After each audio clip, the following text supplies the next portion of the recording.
How are we, mate? How did you get back here? I saw the camera out of the corner of my eye. Shit!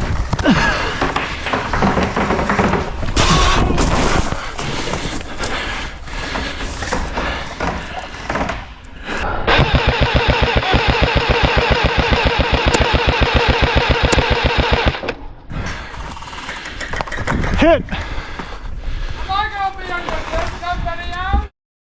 What's up, gel ballers? Today I'm taking a look at the new ICS Lightway Peleador gel ball blaster, and while it might from the outside just look like another M4, inside, much like it says here on the box, this thing is a game changer. Because after popping out the rear pin of the receiver and folding the blaster open like a real M4, you can then pull the entire upper half of the gearbox straight out. At the back of that, there's a 45-degree turn spring retainer, which allows you to quickly swap in different power level springs. And if you wanted to, you could even buy multiple of just this top half and set them up for different performance levels. Of course, it also allows you to easily service and re-lubricate your blaster, and even easily change the barrel.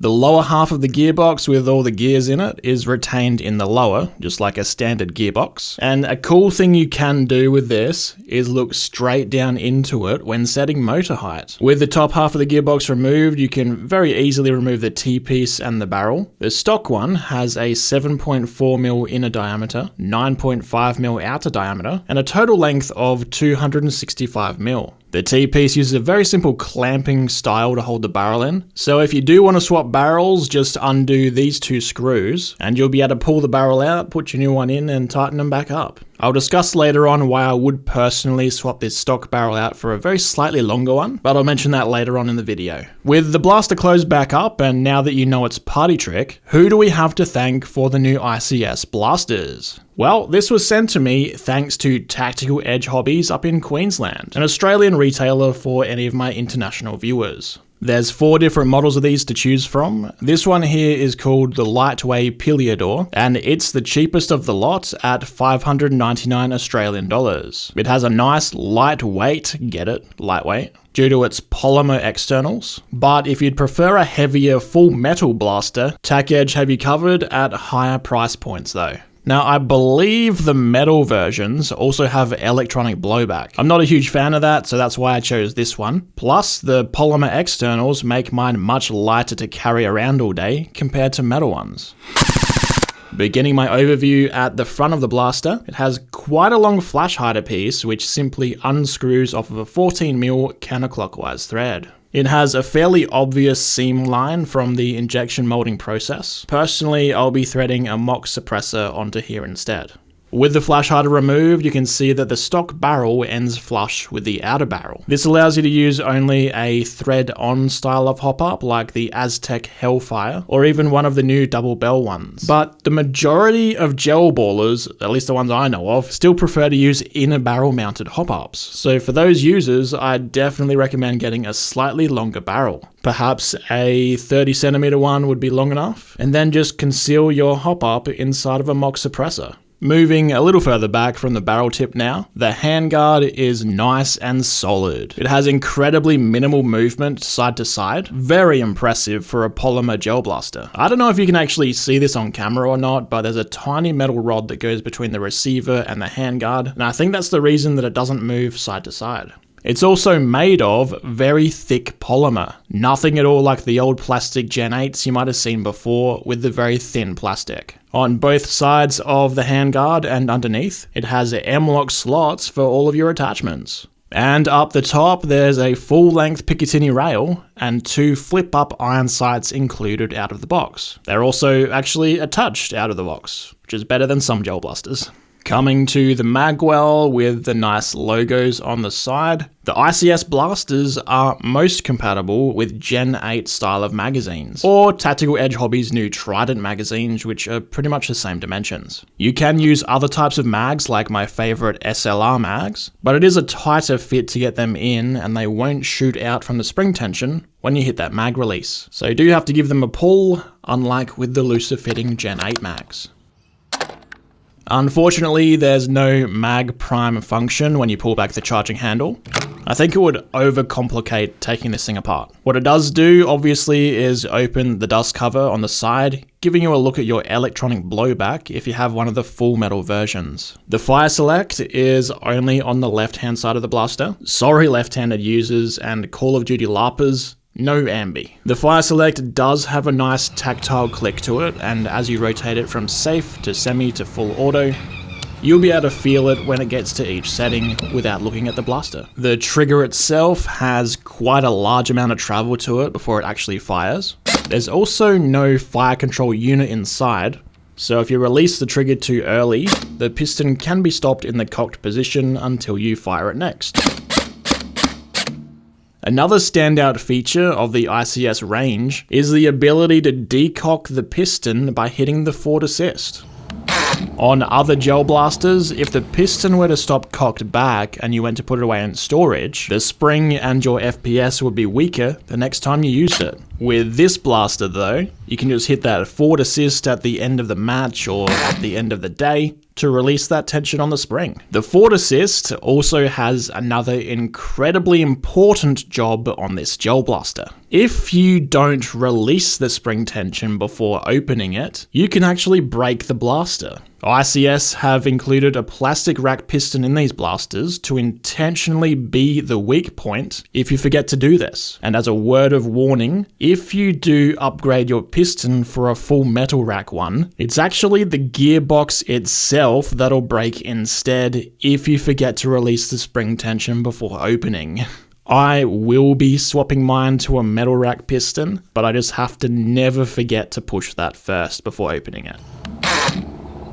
At the rear, the ICS blasters have a standard M4 buffer tube stock. Push the lever in to adjust the length, or pull it down to remove it entirely. I really like what ICS have done back here. They've routed the wires through the bottom of the buffer tube itself. That makes installing your battery a lot easier because you're not battling with fitting wires inside there too. It also has a 30 amp fuse installed just before the mini Tamiya battery connector. And ICS even include 2 spare fuses in the box with the blaster.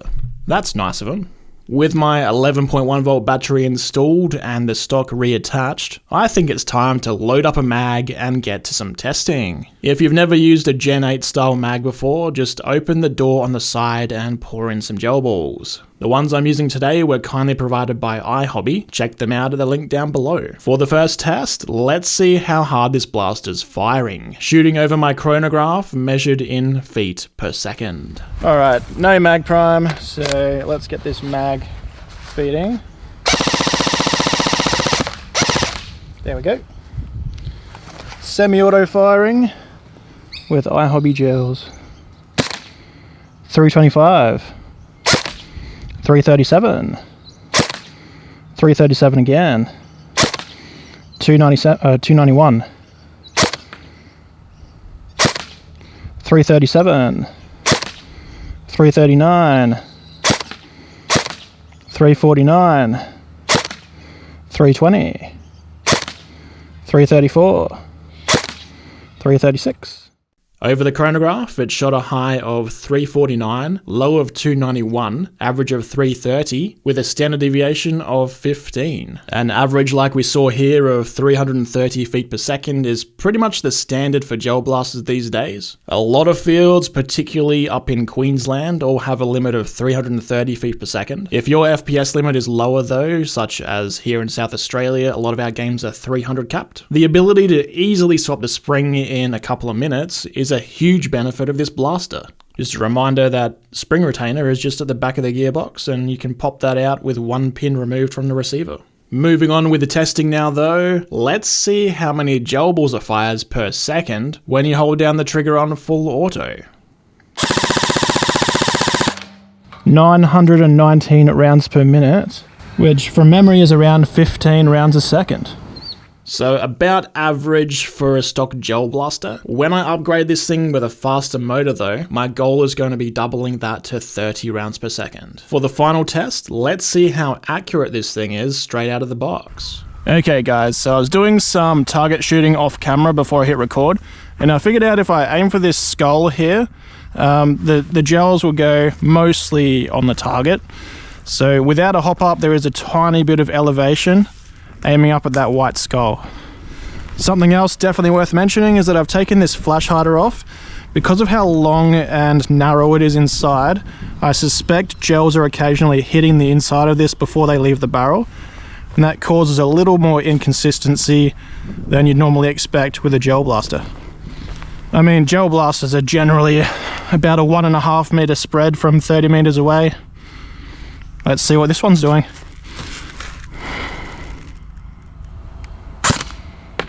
Hit.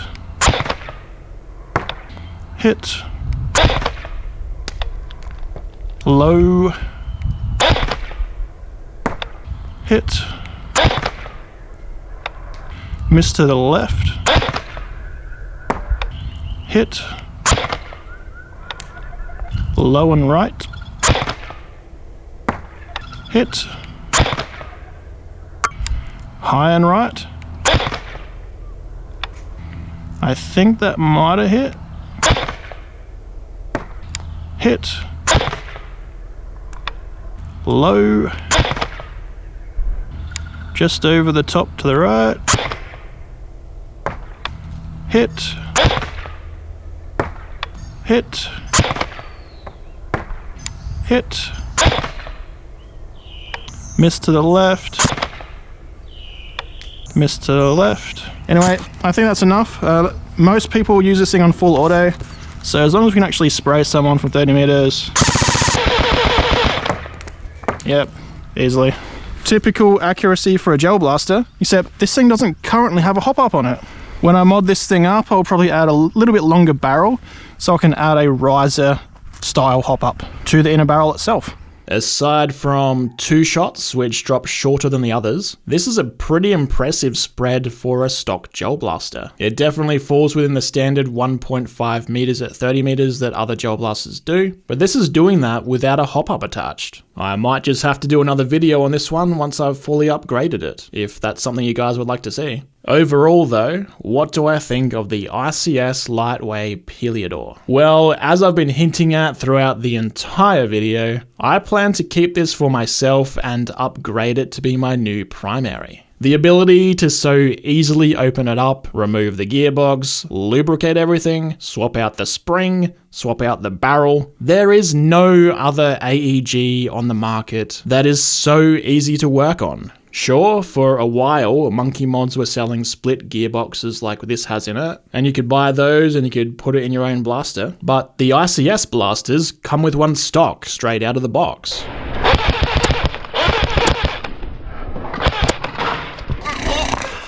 I think it is a little bit of a risky move for them and Tactical Edge to put a split gearbox in a stock gel blaster. Some newbie out there might get their hands on one and forget to release the spring tension with the forward assist before opening it up. But if that does happen, ICS have intentionally given these blasters nylon piston racks so that would be the weak point that breaks instead of something a lot more expensive. And in this blaster, changing a broken piston rack is going to be faster than any other gel blaster. I think for users who play at a lot of different venues with different FPS caps, or potentially even for field operators who want an easier to work on blaster for hiring out, I think ICS are absolutely correct with what they wrote on the box. This is definitely a game changer. I have a couple of small complaints. Firstly, I think it would have been nice if it came with a hop-up out of the box, even if it was just a screw-on one. Also, the inner barrel ending flush with the outer barrel prevents you from attaching a riser-style hop-up to the inner barrel itself. It is very easy, especially with this particular T-piece, to swap in a longer barrel though. Just undo 2 screws and it clamshells together. Swapping in a longer barrel is one of the first things I'll be doing to this one. For my only other negative, I have to ask why they would put such a narrow inner diameter flash hider on here when they know gel balls are so unpredictable compared to airsoft. When I was getting the blaster tuned in before I hit record on my camera, gels were definitely hitting the inside of the flash hider before they made it out. and I found a night and day difference in accuracy by just removing it. In addition to a riser style hop-up, I'll be adding a much wider inner board mock suppressor to conceal and protect it. If you do want to see a video on this again once it's fully upgraded, let me know down below. If you want to pick one of these up for yourself, check out the links to Tactical Edge down below. As for a question of the day, what do you guys think of split gearboxes in gel blasters? Should every gel blaster be this simple to open up? That's all I have for you today. Don't forget to like or dislike to let me know what you thought of the video. Here's 2 other ones you might enjoy, and as always, thank you very much for watching. See ya.